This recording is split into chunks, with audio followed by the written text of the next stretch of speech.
ప్రపంచంలో ఎన్నో పెద్ద పెద్ద నగరాలున్నాయి. మోడర్న్ టెక్నాలజీ, పెద్ద పెద్ద రోడ్లు, భారీ బిల్డింగ్స్ అన్నీ ఉన్నా కూడా ఒక్క భారీ వర్షం పడితే చాలు ఆ నగరాలన్నీ నీటిలో మునిగిపోతున్నాయి. మన ఇండియాలో కూడా ఇదే పరిస్థితి. హైదరాబాద్, బెంగుళూరు, చెన్నై, ముంబై వంటి నగరాలు కొద్దిపాటి వర్షానికే వీధులు నదుల్లా మారిపోతున్నాయి.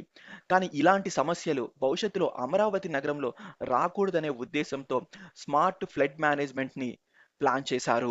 ఈ వీడియోలో అమరావతి ఫ్లడ్ మేనేజ్మెంట్ ఎలా పనిచేస్తుంది? ఎందుకు అమరావతి నగరం మునిగిపోదో మనం ఈ వీడియోలో తెలుసుకుందాము. అమరావతి నగరం గుండా న్యాచురల్‌గా 2 వాగులు ప్రవహిస్తున్నాయి. ఒకటేమో పాలవాగు.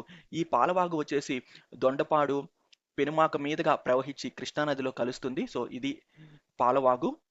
మరోటేమో కొండవీటి వాగు. ఈ కొండవీటి వాగు వచ్చేసి అనంతవరం, కృష్ణాయపాలెం మీదుగా ప్రవహించి ప్రకాశం బ్యారేజ్ దగ్గర కృష్ణా నదిలో కలుస్తుంది. ఈ కృష్ణాయపాలెం దగ్గర ఈ పాలవాగు, కొండవీటి వాగు కలిసి ఒక వాగుగా ప్రవహించి కృష్ణా నదిలో కలుస్తాయి. ఈ అమరావతి ఫేజ్ 1లో ఈ కొండవీటి వాగు పొడవు వచ్చేసి 19 కిలోమీటర్లు, పాలవాగు పొడవు వచ్చేసి 16 కిలోమీటర్లు. ముఖ్యంగా ఈ కొండవీటి వాగు కారణంగానే అమరావతి నగరంలో వరదలు రావటానికి అవకాశం ఉంది. అందుకనే అమరావతి నగరానికి వరద ముంపుని తప్పించడం కోసమే ఈ 2 వాగుల్ని వెడల్పు చేస్తున్నారు. కొన్ని చోట్లేమో వీటి యొక్క ప్రవాహ దిశని కూడా మార్చుతున్నారు.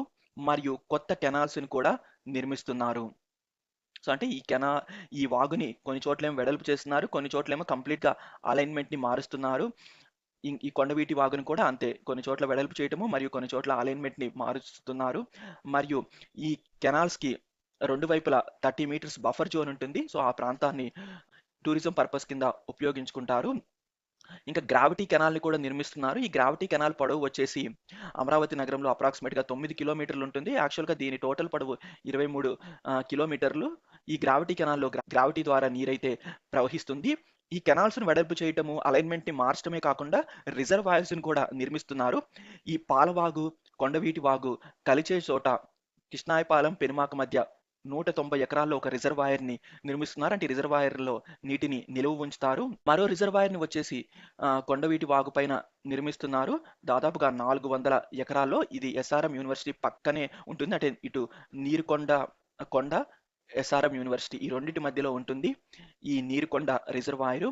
మరోటేమో శాఖమూరు రిజర్వాయర్. మీకు ఈడ కనిపిస్తుంది చూడండి మ్యాప్‌లో. ఇదే శాఖమూరు రిజర్వాయర్. ఇది దాదాపుగా 50 కిలోమీటర్‌లో ఉంటుంది. ఇక్కడ సెంట్రల్ పార్క్ కూడా వస్తుంది. సో, ప్రధానంగా అమరావతి ఫేజ్ 1లో ఈ 3 రిజర్వాయర్స్‌ని నిర్మిస్తున్నారు. సో, అంటే నీరు బాగా ఎక్కువ వచ్చినప్పుడు, అంటే ఈ వాగుల ద్వారా వర్షం కారణంగా ఆ నీటిని ఈ రిజర్వాయర్స్‌లో స్టోర్ చేస్తారు.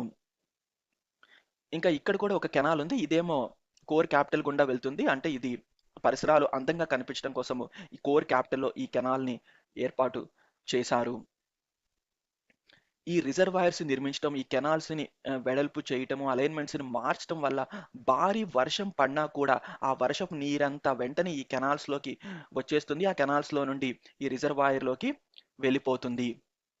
సో, ఈ రిజర్వాయర్స్‌లో కూడా నీరు గనక బాగా నిండిపోతే మనకిక్కడ ఆల్రెడీ ఉండవల్లి దగ్గర ఒక పంప్ హౌస్ ఉంది. సో, ఈ పంప్ హౌస్ ద్వారా వెంటనే నీటిని కృష్ణా నదిలోకి పంప్ చేసేస్తారు.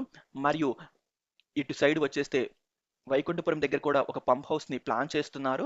ఈ పంప్ హౌస్ ద్వారా కూడా నదిని కృష్ణా నదిలోకి పంప్ చేస్తారు. అంటే ఈ కెనాల్స్ కానివ్వండి, ఈ రిజర్వాయర్స్ అవన్నీ కనెక్ట్ అయ్యి ఉంటాయి. సో, ఇలా కనెక్ట్ అయ్యి ఉండటం వల్ల కూడా ఈ కెనాల్స్‌లో ఎప్పుడు వాటర్ అనేది ఒకే లెవెల్‌లో ఉంటుంది. ఈ కెనాల్స్ అన్నిట్లో అంటే ఇప్పుడు ఈ కొండవీటి వాగు, ఈ పాలవాగు, ఈ గ్రావిటీ కెనాల్స్ వీటన్నిటిలో వాటర్ లెవెల్ అనేది ఒకేలాగా ఉంటుంది. సో, దానివల్ల ఈ వాటర్ ట్రాన్స్‌పోర్ట్‌కి చాలా అనుకూలంగా ఉంటాయి. ఈ కెనాల్స్ అనేవి. దానివల్ల వాటర్ టూరిజం పెరుగుతుంది. కార్గో తరలింపుకు కూడా అనుకూలంగా ఉంటాయి ఈ కెనాల్స్ అన్నీ. సో, అంటే భారీ వర్షం పడిందనుకోండి, వెంటనే ఈ కెనాల్స్‌లోకి వాటర్ వచ్చేస్తుంది. రిజర్వాయర్స్‌లోకి వస్తుంది. సో, వెంటనే ఈ పంప్ హౌస్‌లు యాక్టివేట్ అవుతాయి. వెంటనే ఆ వాటర్‌నంతా కృష్ణా నదిలోకి పంప్ చేస్తాయి. సో, దానివల్ల వాటర్ అనేది అమరావతి నగరంలో ఎక్కడా నిలబడదు.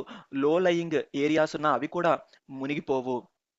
వాటర్ లెవెల్ ఎప్పుడు కంట్రోల్‌లో ఉంటుంది ఈ కెనాల్స్ ద్వారా. సో, అమరావతి నగరంలో వాటర్ లాగింగ్ సమస్య అయితే అస్సలే ఉండదు. ఫేజ్ 1కి ఇవి సంబంధించిన ఫేజ్ 1లో ప్లాన్ ఈ చేస్తున్న 3 రిజర్వాయర్స్ రిజర్వాయర్స్, నీరుకొండ, కెనాల్స్ పనులు పెనుమాక, చాలా వరకు సాగమూర్ రిజర్వాయర్స్. సో, ఇవి కాకుండా పూర్తయిపోయాయి. ఫేజ్ 2 మరియు ఫేజ్ 1లో నిర్మిస్తున్న ఈ గ్రావిటీ కెనాల్ కూడా ఫేజ్ 2లో కంటిన్యూ అవుతుంది. అంటే ఇదిగోండి ఇది గ్రావిటీ కెనాల్ కదా! సో, ఇది ప్రెజెంట్ ఫేజ్ 1లో కెనాల్. సో, ఈ కెనాల్ వచ్చేసి ఇలా మళ్ళీ కొనసాగుతుంది ఈ గ్రావిటీ కెనాల్. సో, ఫేజ్ 2లో ఈ పెద్ద పరిమి దగ్గర కూడా ఒక రిజర్వాయర్‌ని ప్లాన్ చేస్తున్నారు. ఇక్కడ లామ్ దగ్గర కూడా ఒక రిజర్వాయర్ వస్తుంది. సో, ఫేజ్ 3లో వస్తుందేమో అది. అదేవిధంగా ఈ వైకుంఠపురం దగ్గర కూడా పంప్ హౌస్‌తో పాటు ఒక రిజర్వాయర్ అయితే ఉంటుంది. సో, ఇవన్నీ కనెక్ట్ అయ్యి ఉంటాయి. సో, అంటే ఇక్కడ ఈ ఈ ప్రాంతంలో పడ్డ వర్షపు నీరంతా ఈ కెనాల్స్, రిజర్వాయర్స్‌లోకి వెళ్ళిపోతుంది. సో, ఎప్పుడు వాటర్ అనేది ఒకే లెవెల్‌లో మెయింటైన్ చేస్తూ ఎక్కువ ఎక్సెస్ వాటర్ వస్తే వాటిని కృష్ణా నదిలోకి పంప్ చేసేస్తారు. మరియు ఈ రిజర్వాయర్‌లో స్టోర్ చేసిన వాటర్‌ని అమరావతిలో నీటి అవసరాలకి ఉపయోగించుకుంటారు.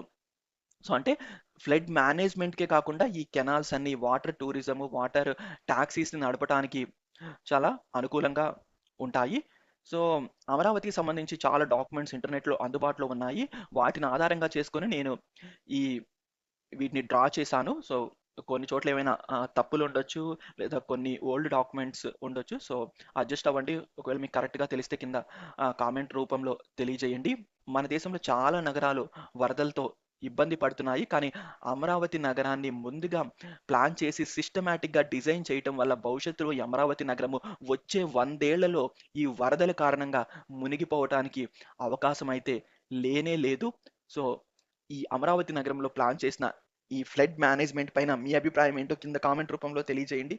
Thanks for watching. Have a great day.